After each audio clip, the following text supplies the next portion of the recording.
Business Insider posted this article, and it said, in February, Dell, the tech giant, introduced a return to office mandate, telling workers to formally classify themselves as either hybrid or remote. And those who classify themselves as remote are no longer eligible for promotion or able to change roles. The last year or so, there has been a pattern, especially in tech, where companies are asking employees to return back to the office full-time or find a new job. And it's not small, shady companies that are doing this.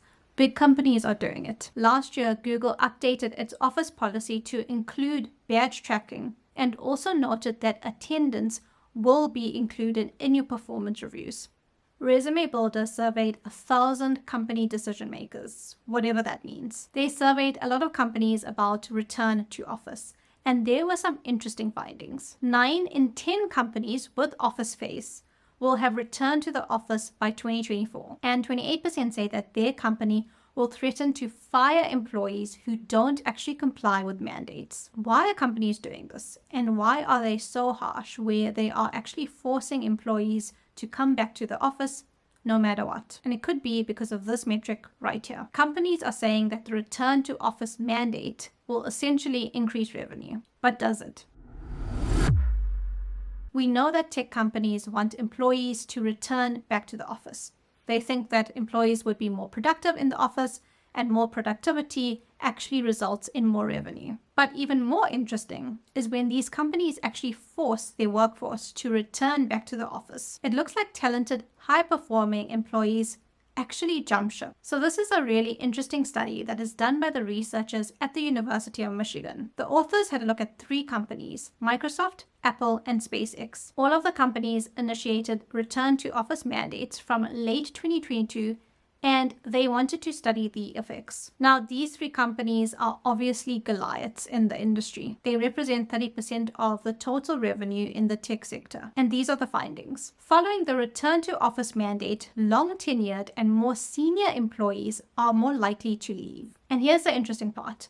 These senior employees are actually leaving to join direct, large competitors and not startups. And the actual stats, they're quite spicy. The number of top brass employees at Microsoft dropped by over 5% post-mandate. Apple was 4%, but Apple didn't really have a large effect on top managers leaving. It is worth noting that Microsoft mandated 50% of the week should be in the office, whereas with Apple, it was just 1 day a week should be in the office, which is a bit more reasonable. But look at this.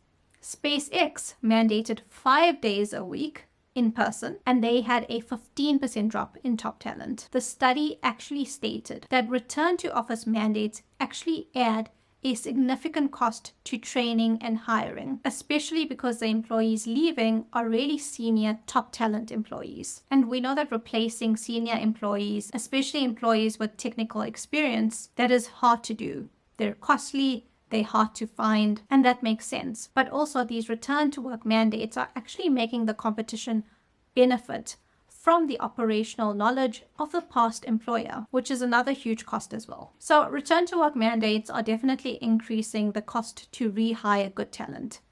Fine, but is it possible that return to work mandates are actually increasing revenue?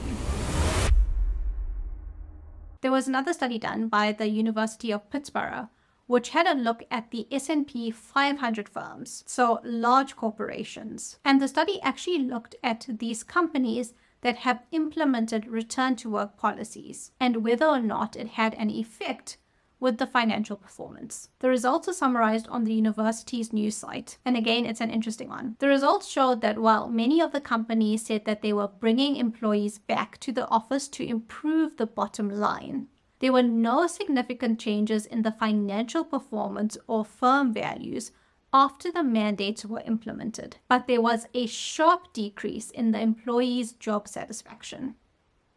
And the article actually brought up a really excellent point. The companies that have forced employees back to the office and not improved the bottom line now face a dilemma. Many of the CEOs of these larger companies have been very public about their return to office announcements, often scapegoating remote employees for a company's bad performance.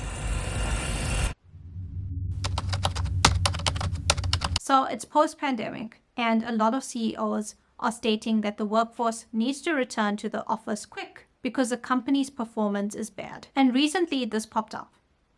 Nike CEO blames remote work for innovation slowdown, saying it's hard to build disruptive products on Zoom. Donahoe said that Nike employees worked from home for 2.5 years, and it's really hard to do bold, disruptive innovation to develop a boldly disruptive shoe on Zoom. The company is in a bit of a rough spot and has been criticized for falling behind on innovation and ceding market share to upstarts like On Running and Hoka.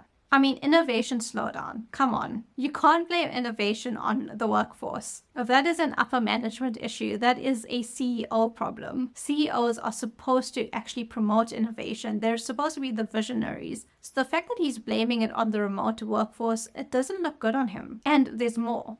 Last year, Goldman Sachs actually asked their workforce to return to the office 5 days a week. Apparently, according to Goldman Sachs, this was actually following the senior manager's frustrations over some staff not being present 5 days a week. But in the background and around the same time, there was actually major criticism of the CEO doing a bad job. CNBC released this article that said, Solomon, the current CEO, has been under fire for months for an ill-fated consumer banking effort. Current and former Goldman executives have leaked damaging details to the press about losses tied to the strategy, as well as embarrassing anecdotes about Solomon's leadership style and DJ hobby.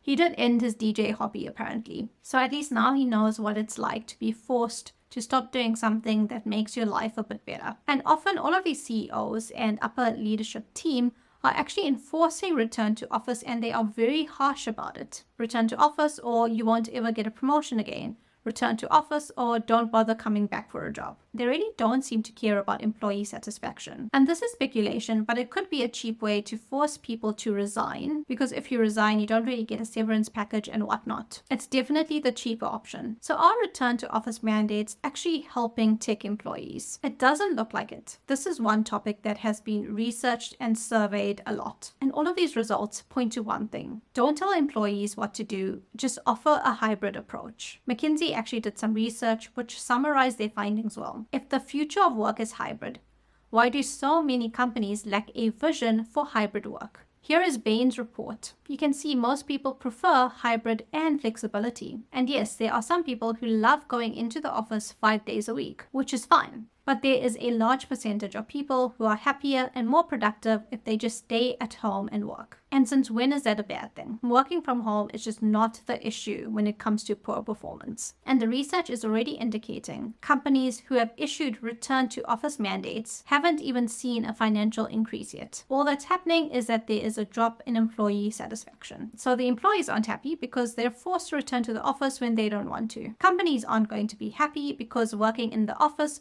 won't have a significant financial impact. So who exactly is even winning this war? Thank you so much for watching. If you like my content, please like, comment, and subscribe. I will see you on the next one. Bye.